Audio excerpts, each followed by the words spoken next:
Hi guys, आपके अपने channel DPS with अनुपम में आपका बहुत बहुत स्वागत है। गाइज, इस सेशन बात करने वाले हैं आधुनिक भारत के इतिहास से, जिसमें हमने टॉपिक लिया है भारतीय राष्ट्रीय आंदोलन। भारतीय राष्ट्रीय आंदोलन इसका भाग 4 है। इससे पहले हम 3 वीडियो अपलोड कर चुके हैं, जिसकी हमने लिंक अपने डिस्क्रिप्शन में दे रखी है।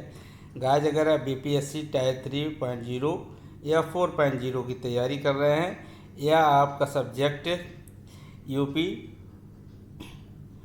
टीजीटी या यूपी पीजीटी में इतिहास है, या एसएसटी है आपका सब्जेक्ट, तो ये सेशन आपके लिए अति महत्वपूर्ण रहने वाला है। गाइज, अगर आप लेखपाल, आरओ, एआरओ या पुलिस का एग्ज़ाम की तैयारी कर रहे हैं, तब भी ये सेशन आपके लिए अति महत्वपूर्ण है। तो शुरू करते हैं आज का सेशन बगैर देरी किए हुए। गाइज, अगर चैनल पर नए हैं, अभी तक आपने हमारे चैनल को सब्सक्राइब नहीं किया, तो चैनल को सब्सक्राइब कर लेना और बेल आइकन को प्रेस करना ना भूलें, जिससे मेरी वीडियो की नोटिफिकेशन आपको सबसे पहले मिलती रहे। तो शुरू करते हैं।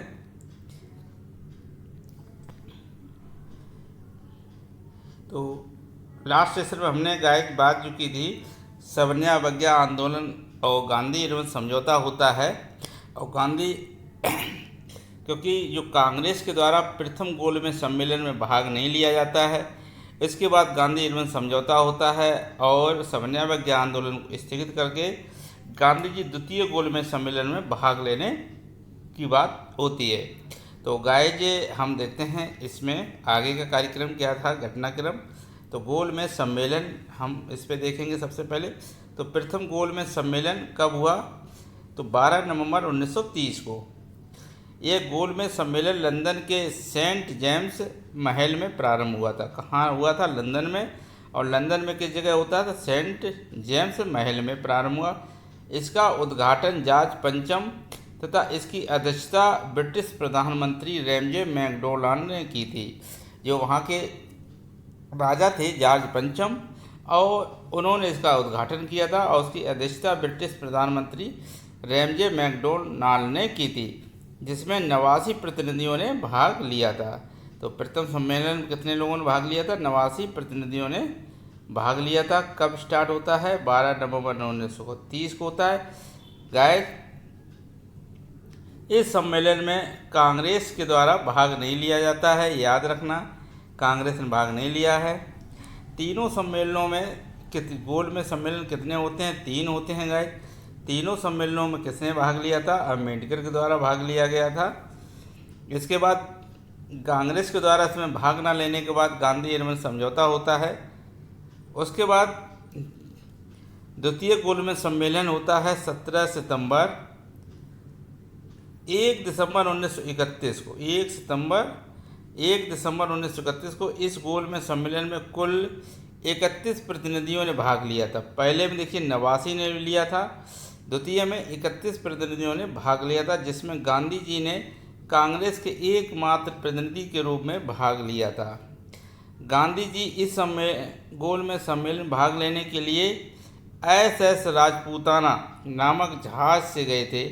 तो जो भारत से लंदन गए थे, गांधी जी के जहाज से गए थे, एसएस राजपूताना नामक जहाज से गए थे। इसी सम्मेलन में गांधी और बीआर अम्बेडकर के बीच मतभेद हो गया था और गांधी जी सम्मेलन को बीच में ही छोड़कर वापस आ गए थे। तो द्वितीय गोलमेज सम्मेलन में गांधी के द्वारा भाग लिया जाता है। तृतीय गोलमेज सम्मेलन जो कि 17 नवंबर को होता है, जो 17 नवंबर से 24 दिसंबर 1932 तक होता है। इस सम्मेलन में कुल 46 प्रतिनिधियों ने भाग लिया था। इसमें कितने? 40, द्वितीय में कितने? 31, उसमें कितने? 89 प्रतिनिधियों ने भाग लिया था। तो गाइस, डॉक्टर भीमराव अम्बेडकर ने तीनों गोलमेज सम्मेलन में भाग लिया था। कई बार पूछा जाता है कि भीमराव अम्बेडकर ने कौन से गोलमेज सम्मेलन में भाग लिया था? इन्होंने तीनों में लिया था।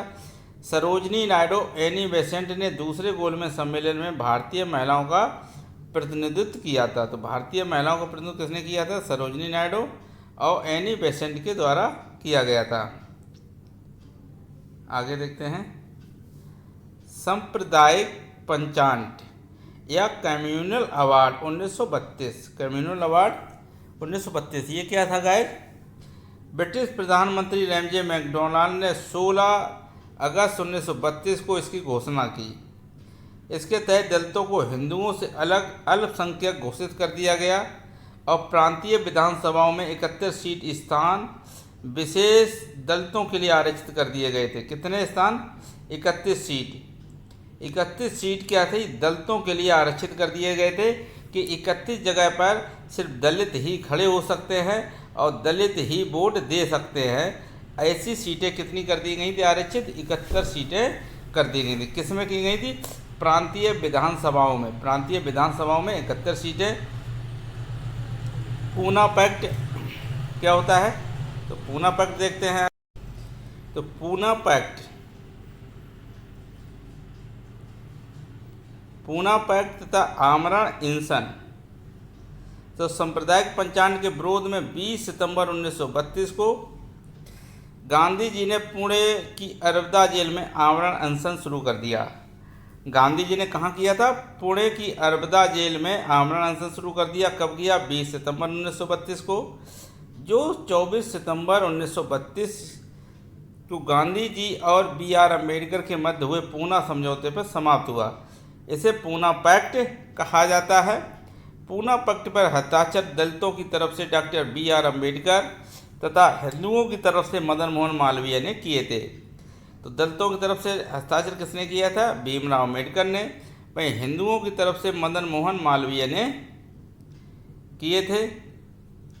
हरिजन सेवक संघ 1932। महात्मा गांधी जी ने 1932 में अखिल भारतीय हरिजन सेवक संघ की स्थापना की और हरिजन नामक पत्रिका का संपादन किया। कब किया? 1932 में। इसका अध्यक्ष घनश्याम दास बिरला को बनाया गया था। हरिजन सेवक संघ का जो अध्यक्ष बनाया गया था, घनश्याम दास बिरला को बनाया गया था। कांग्रेस समाजवादी पार्टी 1934। इसकी स्थापना आचार्य नरेंद्र देव और JP नारायण ने की थी। कांग्रेस समाजवादी पार्टी की स्थापना किसने की थी?